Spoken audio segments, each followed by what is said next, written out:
और इस वक्त सीधे रुक कर लेते हैं दिल्ली के मुख्यमंत्री अरविंद केजरीवाल कुछ बोल रहे हैं। अधिकारी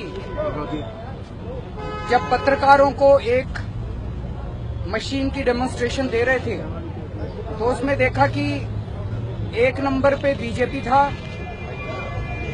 जब 1 नंबर दबाया तो जो वीवीपैट मशीन है जिसमें से स्लिप निकलती है उसमें कमल का निशान आया। ठीक है। फिर 4 नंबर दबाया, 4 नंबर कांग्रेस का था, उसमें जो चिट निकली वो भी कमल की निकली, जबकि कांग्रेस का बटन दबाया था तब भी बीजेपी की चिट निकली। फिर 2 नंबर दबाया, वो हाथी था बीएसपी का, उस पे भी कमल की चिट निकली। तो मतलब जो भी बटन मशीन में दबा रहे थे सारे कमल का निशान आ रहा था उस पे। हम बार बार ये कह रहे हैं कि ये जो मशीनें हैं इनके साथ छेड़छाड़ की जा रही है और बहुत बड़े स्तर के ऊपर की जा रही है। कल का ये जो इंसिडेंट है ये एक तरह से रोंगटे खड़े कर देता है कि क्या इस देश के अंदर अब चुनाव निष्पक्ष हो रहे हैं। अब लोग वोट डाल रहे हैं कि मशीनें वोट डाल रही हैं। और ये कोई अकेला इंसिडेंट नहीं है। इसके पहले अभी असम में चुनाव हुए थे, वहां पे एक मशीन निकली, कोई भी बटन दबाओ बीजेपी को वोट जा रहा था। उसके पहले दिल्ली कैंट में चुनाव हुए थे, यहाँ पे उसमें एक मशीन निकली, कोई भी बटन दबाओ बीजेपी को वोट जा रहा था। अब अगर हम ये कहें कि भाई मशीन खराब हो गई होगी तो कोई खराबी कभी कोई मशीन कांग्रेस के लिए भी तो खराब हो, कोई मशीन समाजवादी पार्टी के लिए भी तो खराब हो। सारी मशीनें जब खराब हो रही है तो बीजेपी के लिए क्यों खराब हो रही हैं?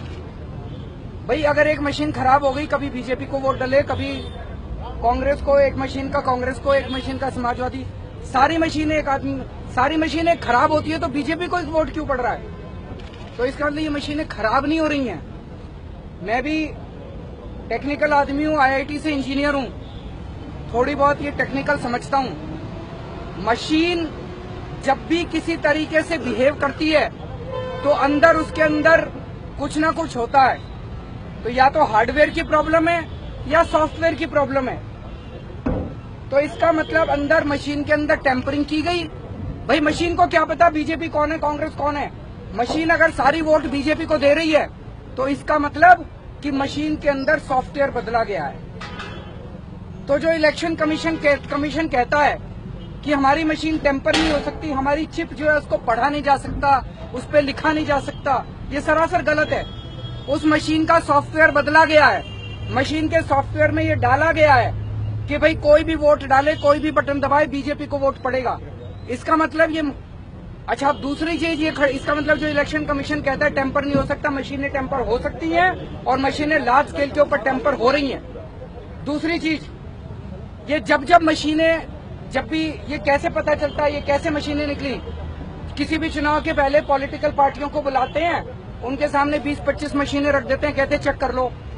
वो बेचारे मशीनें आधा पौना घंटा चेक करते हैं, उसमें से एक मशीन निकल आती है। दिल्ली के अंदर अब 12,000 मशीनें यूज होने वाली हैं। कोई 12,000 मशीनों की चेकिंग थोड़ी करता है। तो अगर एक मशीन गड़बड़ निकली, इससे शक पैदा होता है कि दूसरी मशीनें भी गड़बड़ होंगी। तो जब एक मशीन गड़बड़ निकलती है ये उस एक मशीन को बदल देते हैं, बाकी मशीनों की चेकिंग नहीं करते हैं। तो अगर एक मशीन में गड़बड़ है तो इसका मतलब बाकी मशीनों में भी गड़बड़ होगी। उनकी चेकिंग क्यों नहीं की गई आज तक?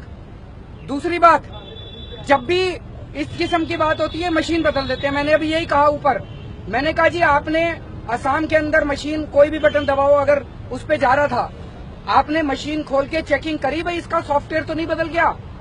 उन्होंने कोई चेकिंग नहीं करी। कल मध्य प्रदेश के अंदर हुआ, उन्होंने चेकिंग करी भाई इसका सॉफ्टवेयर के बदल तो नहीं गया? कोई चेकिंग नहीं करी। दिल्ली कैंट के अंदर हुआ, कोई चेकिंग नहीं करी, मशीन बदल देते हैं। तो जब आप चेकिंग ही नहीं करोगे तो आपको पता कैसे चलेगा सॉफ्टवेयर कौन बदल रहा है, कैसे बदल रहा है, क्या सॉफ्टवेयर बदला जा रहा है? तो पूरे के पूरे जनतंत्र के ऊपर एक बहुत बड़ा प्रश्न चिन्ह लग रहा है। और पिछले कुछ दिनों के अंदर तो इतनी सारी घटनाएं घटी हैं कि ये ईवीएम की मशीनें जो हैं ये पूरे हमारा अब ऐसे हो जाएगा कि कोई भी वोट डाले, कोई किसी को भी वोट डाले, बीजेपी वाले जीतेंगे, बीजेपी वालों की सरकार बनेगी। कमल का ही फूल कीचड़ में से कमल का ही फूल निकलेगा ईवीएम के कीचड़ में से। सर डिमांड क्या करी आपने? क्या हमने उनसे डिमांड करी है कि पेपर ट्रेल दोबारा इस देश के अंदर लागू किया जाए। और पहली चीज तो ये की जाए कि ये जो 3 घटनाएं हैं इनकी टेक्निकल जांच हो और ये बताएं कि सॉफ्टवेयर में क्या कोडिंग में गड़बड़ की गई थी। और अगर सॉफ्टवेयर में कोडिंग में गड़बड़ है, इसका मतलब सॉफ्टवेयर बदला जा सकता है। तो इसका मतलब इलेक्शन कमीशन जो कह रहा था कि भाई रीडेबल नहीं है चिप, उसको पढ़ा नहीं जा सकता, उस पर लिखा नहीं जा सकता, इसका मतलब पढ़ा भी जा सकता है, राइटेबल भी है चिप, रीडेबल भी है चिप, और धोखा हो रहा है देश के साथ। तो हमने उनसे यही कहा है कि डेट बढ़ाने के लिए भी क्या कोई आप लोग हमने बहुत ये है एबीपी न्यूज, आपको रखे आगे।